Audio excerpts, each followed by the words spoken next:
এই মুহূর্তে আমরা সালাউদ্দিন আকন ভাই, শ্রদ্ধেয় সদস্য সচিব এনসিপি ডায়াসপোরা অ্যালায়েন্স ইতালি, ওনার কাছে যাচ্ছি। যাওয়ার আগে একটু তথ্য দিয়ে যে, প্রিয় দর্শক, আপনাদের সবাইকে, আপনারা জানেন যে আমাদের 2026 সালে যে গণভোট এবং জাতীয় নির্বাচন হয়েছে, সেখানে গণভোটে আমাদের ভোট ভোট টোটাল ভোটার ছিলেন 7,76,95,023 জন ভোটার, তারা ভোট দিয়েছেন। তার মধ্যে হাঁ জয় যুক্ত হয়েছে, মানে হাঁ এর পক্ষে ভোট দিয়েছে 68%, 68.59, মানে হচ্ছে প্রায় 69% ভোটার এই হাঁ এর পক্ষে ভোট দিয়েছেন। এবং ভোটারের সংখ্যা ছিল, যারা হাঁ এর পক্ষে ভোট দিয়েছেন, প্রায় 4,82,00,000। এই 4,82,00,000 মানুষের ভোটার, 70% ভোটারের যেই কাঙ্ক্ষিত রায়, জুলাই সনদ বাস্তবায়ন এবং গণভোট বাস্তবায়ন, সেই বাস্তবায়নটার তালবাহানা, অথবা আমরা দেখছি সরকারের কাছ থেকে সেরকম কোনো ভালো পদক্ষেপ পাচ্ছি না। এই বিষয়টাতে আলোচনা করার জন্য, কেন পাচ্ছি না, আমাদের সাথে আমাদের অতিথিরা আলোচনা করছেন। আশা করছি আপনারা শুনছেন এবং আপনাদের কাছ থেকে আমরা প্রশ্ন এবং মতামত নিতে নেব। এই পর্যায়ে আমি সালাউদ্দিন আকনের কাছে জানতে চাবো যে গণভোটটা, যে রায়টা আসলো, এবং এই গণভোটকে কেন্দ্র করে বর্তমান যে রাজনৈতিক দলগুলো আছেন, তাদের মধ্যে যে এক এক রাজনৈতিক দল এক এক ভাবে এটাকে উপাখ্যানকে দিচ্ছেন। সরকারের পক্ষ থেকে এক ধরনের কথা বলা হচ্ছে, বিরোধী দলের পক্ষ থেকে বলা হচ্ছে যে সরকার তাদের বাস্তবায়ন করছেন না। এই বিষয়টাকে আপনি কিভাবে দেখছেন? জি, ধন্যবাদ রাসেল ভাইকে। আর ধন্যবাদ যারা এই মুহূর্তে লাইভ প্রোগ্রামটি দেখতেছেন, সবাইকে আমার সালাম, আসসালামু আলাইকুম। দেশে খুব রিসেন্টলি একটি নির্বাচন হলো এবং সেই নির্বাচনে জামাত ইসলাম বাংলাদেশ জাতীয়তাবাদী দলের কাছে কিছুটা, মানে বলবো, পরিকল্পিতভাবে পরাজিত হলেও বাংলাদেশের প্রায় 69% মানুষ হ্যাঁ ভোটের পক্ষে ভোট প্রদান করছে। সো যদিও রাজনৈতিকভাবে এবং সাংগঠনিকভাবে সংসদীয়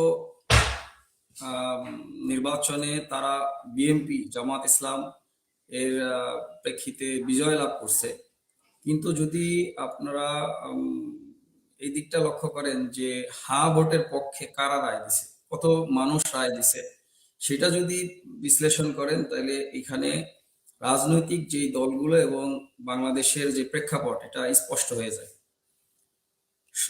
এটা বলার অপেক্ষা রাখে না যে হ্যাঁ ভোটের পক্ষে, বাংলাদেশের জুলাই সনদের পক্ষে এবং বাংলাদেশের যেই সংস্কার প্রয়োজন, এই প্রয়োজনটা বাংলাদেশের মেজরিটি মানুষ অনুভব করছেন এবং তারা চাচ্ছেন।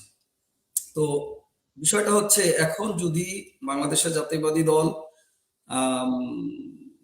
এই এইটাকে বাস্তবায়ন করতে গড়িমসি করে, সেই ক্ষেত্রে কি হতে পারে?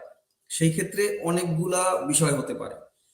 যেমন আপনি যদি দেখেন যে রাজনৈতিক যে বিশ্বাস, মানুষের যে আস্থা, রাজনৈতিক দলের উপরে যে আস্থা, এই আস্থাটা আর থাকবে না। এই আস্থাটা নষ্ট হয়ে যাবে মানুষের উপর থেকে।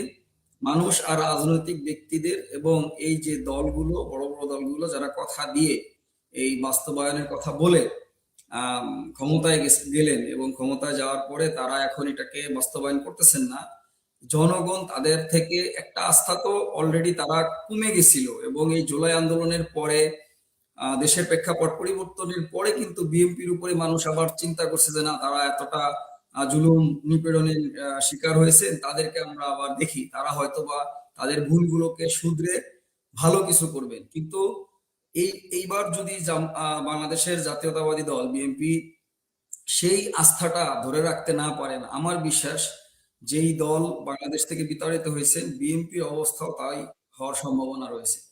কারণ জনগণ আগের মতো মূর্খ নাই, জনগণ আগের মতো বোকা নাই। এখন প্রত্যেকটা মেসেজ মানুষের কানে পৌঁছে যায়, খুব দ্রুত সময়ের ভিতরে পৌঁছে যায়। আরেকটা বিষয় যেটা হইতে পারে, সেটা হচ্ছে যে বিএনপির সাথে যে সকল দলগুলো তাদের সাথে রাজনৈতিক সমর্থন দিয়েছেন এবং তাদেরকে আগায় নিছেন, একটা সময় দেখা যাবে তাদের ভিতরে একটা বিভাজনের তৈরি হবে। কারণ বিএনপির সাথে যারা যুক্ত হয়েছেন তাদেরও তো ইচ্ছা ছিল, আমার জানা মতে অনেকগুলা মানে সংগঠন বা রাজনৈতিক দল আছে, তারাও এই সংস্কারের পক্ষে কাজ করছেন এবং আন্দোলন করছেন এবং হ্যাঁ ভোটের পক্ষে তারাও প্রচার প্রচারণা করছেন। তো সেই ক্ষেত্রে তাদের ভিতরেও বিভাজন হওয়ার একটা সম্ভাবনা দেখা দিবে। আর একটা সম্ভাবনা যেটা সবচেয়ে ভয়ঙ্কর হবে, সেটা হচ্ছে যে আন্দোলনমুখী রাজনীতি আরো জোরদার হবে। কারণ রাজনীতির যেই কথাবার্তা, টকশোর যে রাজনীতি, আলোচনার যে রাজনীতি, সেই রাজনীতি কিন্তু বন্ধ হয়ে যাবে। কারণ যখন রাজনৈতিক দল এবং ক্ষমতাসীন দল যখন তাদের এই আম, কথা দিয়ে তারা যখন জনগণের ভোটকে অগ্রাহ্য করবে, তখন মানুষ এই জিনিসটা ফিল করবে যে আমরা আর ভোট দিয়ে আমরা আলোচনা করে তাদেরকে আসলে আমাদের অধিকারগুলো বাস্তবায়ন করাতে পারবো না। আমাদের আবার আন্দোলন করতে হবে, আবারও মাঠে নামতে হবে।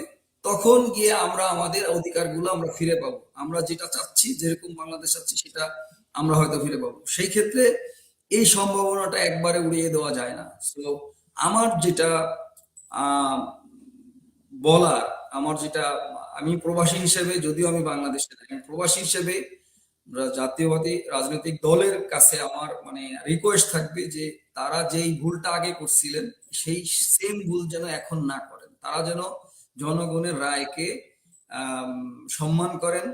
তারা যেন বাংলাদেশের যে মানুষের যে আকাঙ্ক্ষা, সংস্কারের যে আকাঙ্ক্ষা, বাংলাদেশের যেই জুলাই যেই স্পৃহা, সেই স্পৃহাকে যেন নষ্ট না করেন। যদি সেটা করেন, তাহলে দেখা যাবে যে খুব অদূর ভবিষ্যতে আবার আন্দোলন দের ডাক আসবে, আবার আন্দোলন হবে, এবং তখন তারা আসলে এই তাদের যেই আম, অবস্থান, সেই অবস্থানে তারা থাকতে পারবে না।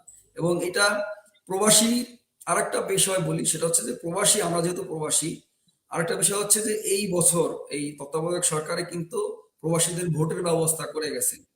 প্রবাসীরা ভোট দিয়েছেন, প্রবাসীদের ভোটকেও অবমূল্যায়ন করা হয়েছে, ডাইরেক্টলি হোক ইনডাইরেক্টলি হোক। সেই ক্ষেত্রে দেখা যাবে যে এই প্রবাসীরাও আবার যদি রেমিটেন্স শাটডাউনের আন্দোলন শুরু করে, সেটা এই নতুন ক্ষমতায় আসা দলের জন্য খুব একটা শুভকর হবে বলে আমি মনে করি না। জি, অসংখ্য ধন্যবাদ সালাউদ্দিন আকন। সময় স্বল্পতার কারণে আমরা আবারও যদি সুযোগ পাই আপনার কাছে ফেরত আসবো। প্রিয় দর্শক, এনসিপি ডায়াসপোরা অ্যালায়েন্স কর্তৃক আয়োজিত খুলনা কানেক্টের উদ্যোগে আজকের এই পডকাস্ট চলছে। আপনারা